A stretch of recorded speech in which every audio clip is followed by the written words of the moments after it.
Okay, tell us again what exactly happened. I don't want to know about how your day went, and I don't want to know what the fuck you had for breakfast. I just want to know when exactly this all happened. Give me the exact fucking millisecond this started happening to right fucking now. You got that? Deputy Henderson said with an aggressive tone in the explicitness. Taking a sip of coffee, Henderson watched Ezekiel hang his head after hearing his words. They hit him like a freighter. Haven't I answered enough questions for you? At least call someone from there. Ezekiel said he was tired and hungry, only having water in the past 5 hours. Now we'll get to calling them fellas soon, but please just humor me. Give me one last chance to connect this all and make sense as to why we shouldn't be looking for those poor people you done murdered. Henderson said, taking a look at his watch. It's only 5 in the morning, sun barely rising. We have plenty of time, Mr. Ezekiel. Henderson sarcastically said. Ezekiel looked up at Henderson's face, fat and clean-shaven. His feeling of haste and frantic began boiling into aggression and agitation, but he knew he had to get Henderson to believe him, even if for a shred of a second. It was 10 o'clock when I got off work. Normally I close up and have a beer or two with my friend Theodore at a bar called Broken Tree. He usually picks me up, but it took him 30 more minutes last night to get me. Ezekiel stopped and looked at Henderson's bloated face one last time before continuing. The night before. What took so long? Ezekiel asked, opening the passenger door of Theodore's Dodge Charger. Man, something fucking weird is going on tonight. You ain't heard about it? Theodore pulled out onto an empty intersection.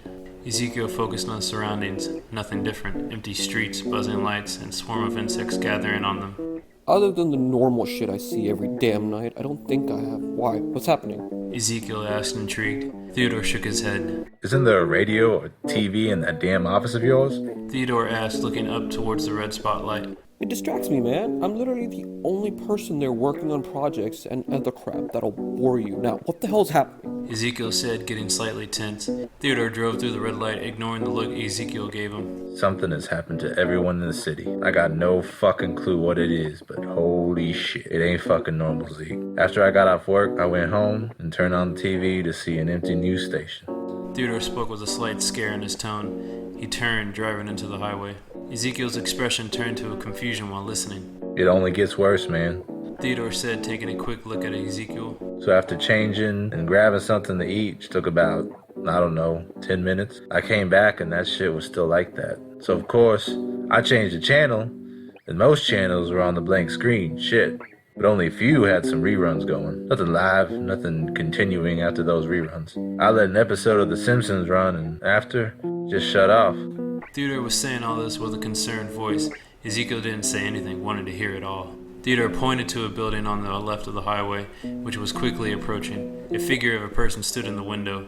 Shit like that all damn night. I have no clue what the fuck is going on, but seems like everyone just stopped being everyone. I only seen about 6 or 8 other people who were just as confused, but that was only getting out in the neighborhood. Theodore said. Ezekiel saw the figure of a man stand completely still as they drove past. Just the figure's head followed the movement of the car. A rush of nervous tingling ran over Ezekiel's back. Like zombies? Ezekiel asked. Hell nah, man. That ain't no damn zombie apocalypse out there. That's a damn cult type of look you get when they all about to do a damn ritual. Theodore explained. It wasn't the only place where figures of people stood. Ezekiel started seeing the windows of every building look similar. Person standing still.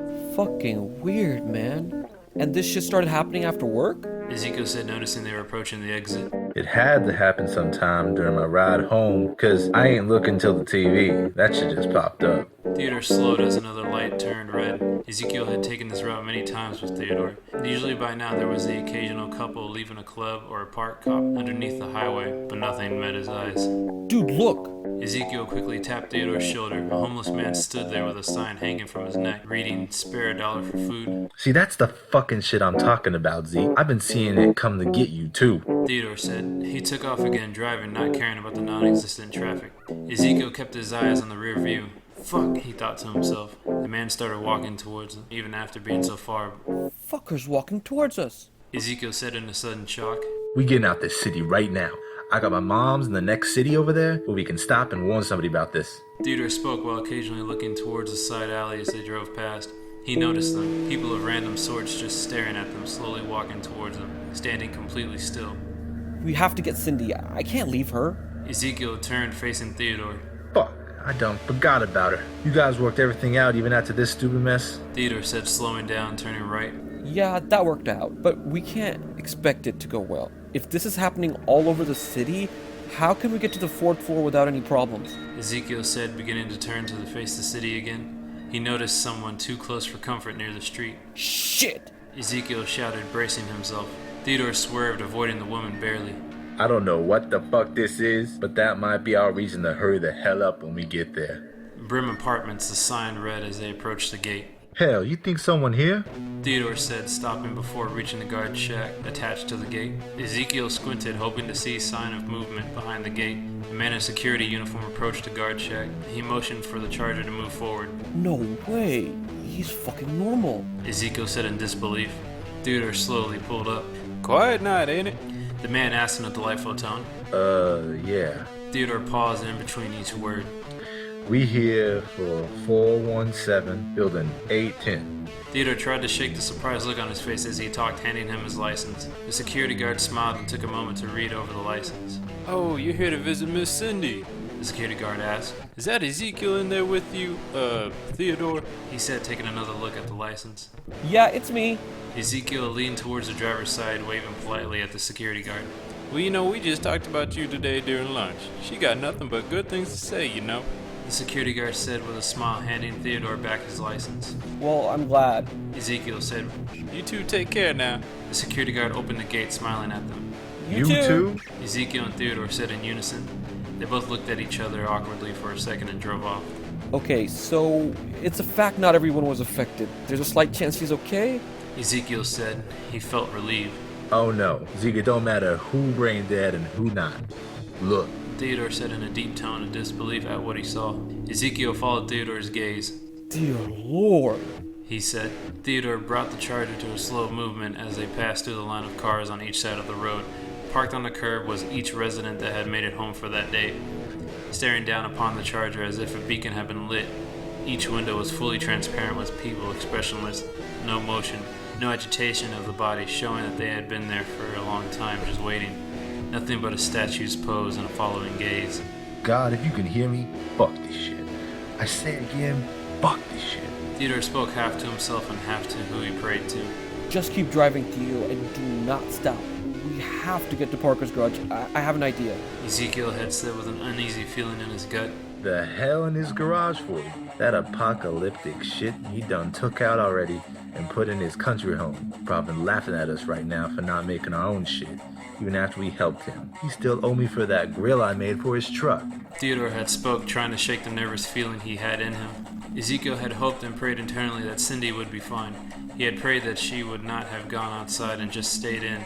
He left that truck in there today. I know it because I drove that shit there this morning for him. Ezekiel said while looking at each window. It didn't cease for one block. There was a person in each apartment. Whole families stared at them while people on the sidewalk stood motionless, already facing them as they turned down the next street. Whatever this is, they haven't done anything to us. It's just people staring at us. Ezekiel said, trying to think of conclusions to this weird epidemic, when a rhythm he knew caught his attention. A jogger had been on his nightly run, going a bit far and returning to a nightmare. He had ran as much energy as he could, heading back towards his apartment when it had happened. Unlucky bastard. Theodore said as a man in the distance breathed heavily, using up all his energy just to stagger his way back home. His eyes were wide in terror, his body stained and smelled of sweat. The man had left view as he turned, going down the next street, people following him, not running but walking as if they had something to do, somewhere to go. The fuck? They just randomly follow people? Theodore said. He sped up a bit, getting near the garage. Ezekiel watched the man go on to his death, but then he noticed something. Each person that could would continue to keep them in their view, until they couldn't anymore. He noticed a young man follow in his corner apartment, going from window to window until he reached the end. Ezekiel hadn't listened before because he had taken a keen interest in his sight more than what he could hear, but he listened carefully. He could hear them moving, following a path towards them until they were no longer able to continue. Each person, regardless of where they were, would take the open space closest towards them. Ezekiel could hear the crunch of leaves, the slap of pavement underfoot, the shifting of one's body against itself. Holy shit. They're following us too. Not as close, but look carefully, man. These people are following us, not just standing there. Ezekiel exclaimed as a sudden realization hit him. Fuck, Zeke, you right. The fuck they want with us? Theodore sped up again while speaking. Hey, you got Parker's keys? Theodore questioned Ezekiel. Yeah, just pull up and I'll be fucking flying. Ezekiel said. A screeching pierce echoed through the night as Theodore slammed the brakes, nearing the garage. The sky grew darker as the witching hour began to close upon the city. Go, go, go! Theodore pushed Ezekiel as he rushed out the car. Behind them, some onlookers had started stalking them, making their pathway towards the charger. Ezekiel sprinted through the short distance to the garage and hoped he could make the keyhole with one shot. A slight fumble with his hands and the deadbolt slid out of place. His skin started to form beads of sweat as he crossed the gap between him and the truck. Urgency took every action he had to commit. Fucking garage door. Ezekiel cursed the object as it slowly raised upwards. Oh, fuck it. Ezekiel barged through the garage door as it was barely halfway off the ground. Theodore followed behind as the truck sped past him. As they backtracked their way down the street, the few who followed them quickly picked up a run. Oh, they run too? Theodore said to himself sarcastically. Of course they fucking do. Theodore said. The truck's metal grille had been modified for crowd situations, making easy work of those who tried to jump on. Blood, bone, limbs, it all had scattered with each hit. Feeling no more than minor thuds on the truck, Ezekiel asked God to forgive him. As they drove past any open window, they could both see the eyes that stared. Each person had no expression to give. They just looked. Some were on the roof following the directions the vehicles were going. Some were running into the streets, occasionally crossing paths with a heavy truck. Damn it, Zeke, you're getting blood all over my car. Theodore said. He hated even the slightest scratch on his vehicle, but he let himself give up on the car. He knew it was going to be pointless if the city was going to hell. Theodore remembered when he once picked up Cindy and Ezekiel here on such a beautiful day. Normal, different. It was only one night, and the world seemed to turn. He let himself focus on the road. The truck hit its last person as Ezekiel forced it into a slowing stop. The door swung open with a sudden creak. Ezekiel picked up a stashed machete from the back. Yo, you got anything? Ezekiel was speaking with a sudden haste that he didn't expect to have. Yeah, just the 9, few mags. Theodore said, loading the magazine into the weapon.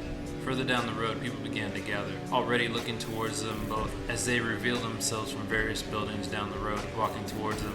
They rushed into building 810, giving the first person they came across only a split second to react. But it was enough time for them to attack first. A woman, age 43, lunged herself onto Ezekiel faster than he had expected her to move. She went from dead standing to a hatred and anger in her eyes as he broke down the door. He swung at her in reaction. Theodore flinched as blood hit his face. Fuck, He said as he brought his weapon up a second later. Let's go. Ezekiel said, not losing momentum. Theodore followed, keeping his weapon ready. They rushed up the stairs, reaching the 4th floor. As they did, Ezekiel stopped at the door, breathing slightly heavy. Adrenaline and anticipation. He couldn't get either out of his mind. It's the last one on the left right before the doors. You ready for this? Ezekiel spoke with confidence, but wondered if he was even ready. yeah, man, let's hurry the hell up and get the fuck out the city. I'm not trying to die here. Theodore said. Ezekiel gave him a nod and took a deep breath. As he quietly opened the door, Ezekiel already saw 5 people down the hallway staring at him. Guess it doesn't matter how quiet we are, Theodore had an anger in his voice. because these fuckers always seem to be looking right at us as we turn every corner. He yelled out. Ezekiel stared back at them for a second. Hey, shoot one and see what happens. They don't come at us until we get closer. Ezekiel said, stepping to the side. With pleasure. Theodore said. He raised his weapon, aiming steady. He squeezed the trigger, allowing the bullet to be released from the chamber. The victim that received the wound quickly fell to the ground, hit in the stomach, falling to the right. Still, he stared at him, without saying a word. No scream of pain. The fuck? Theodore said, lowering his weapon. Only a few seconds passed as they stared in shock. Let's fucking go. Ezekiel said, breaking the silence, picking up a run as he did. Theodore quickly followed, shooting the others, letting their bodies drop. But as they dropped, doors began opening, having the others take their place. Ezekiel swung at the closest person, ignoring the decapitated body falling to the ground.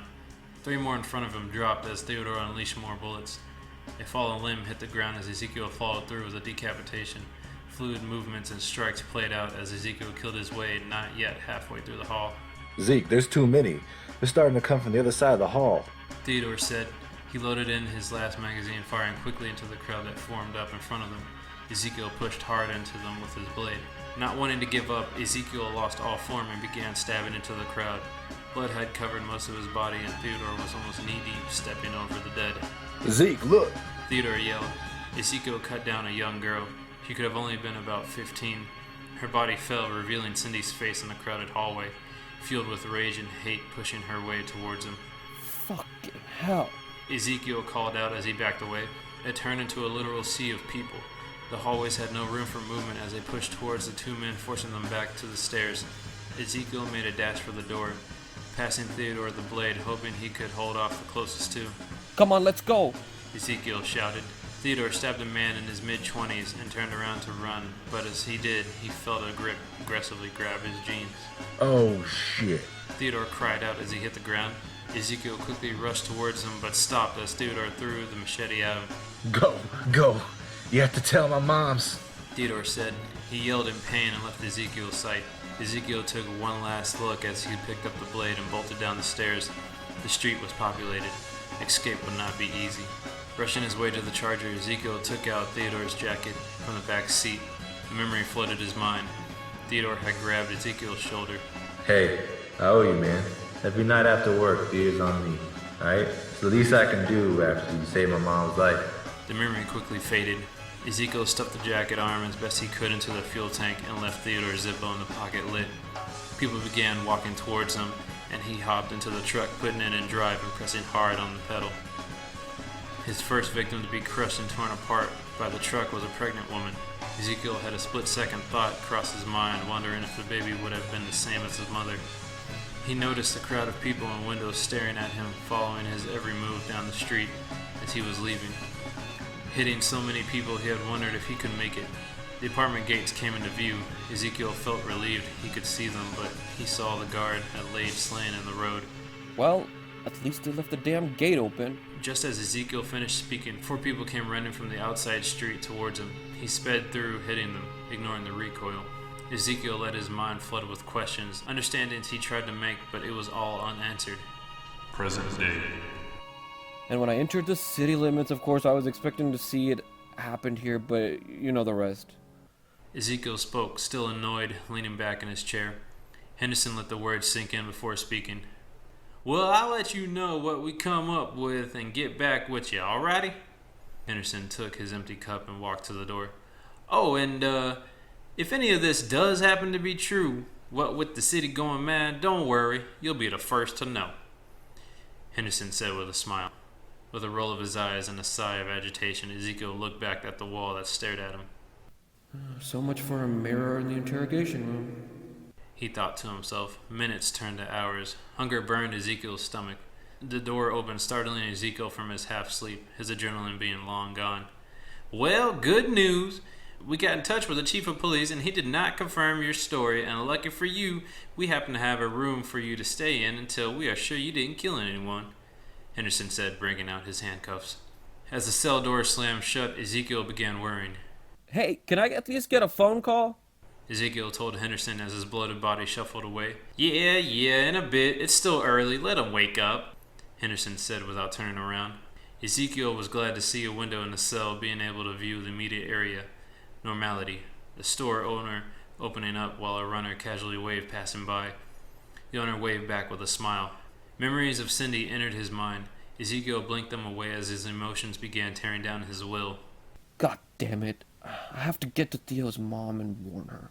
Ezekiel said to himself, sitting back down on his cell bed. As minutes passed and his first meal of the day came, Ezekiel couldn't help but toy with the idea again that maybe it was all just a dream. As he bit into the sweet buttermilk biscuit, he thought maybe everything was just too insane to have been real. This must be what it's like to go crazy, he thought to himself. Just as he finished his meal, he heard a sudden screeching stop of tires outside. Ah, shit. Ezekiel whispered. He threw the tray to the ground, climbing to the window. No. Fuck no. Ezekiel said louder as he looked outside, revealing the store across the street.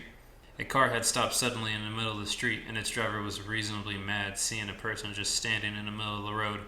Inaudible words were spewed from the driver as she opened the car door. The store owner had walked up to the window and stared directly at Ezekiel. As Ezekiel looked around, he noticed a few people confused.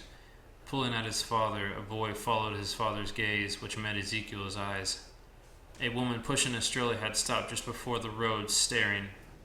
So many had stopped, and so few had wondered why.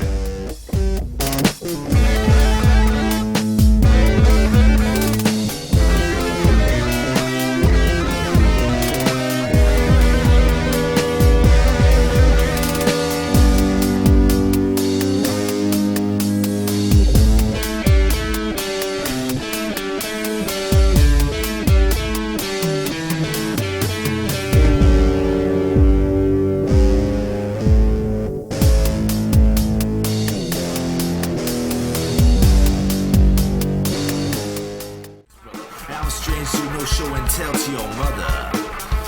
Cause I'm secret agent, Cupid, with me, I'm a little dangerous. Can't you see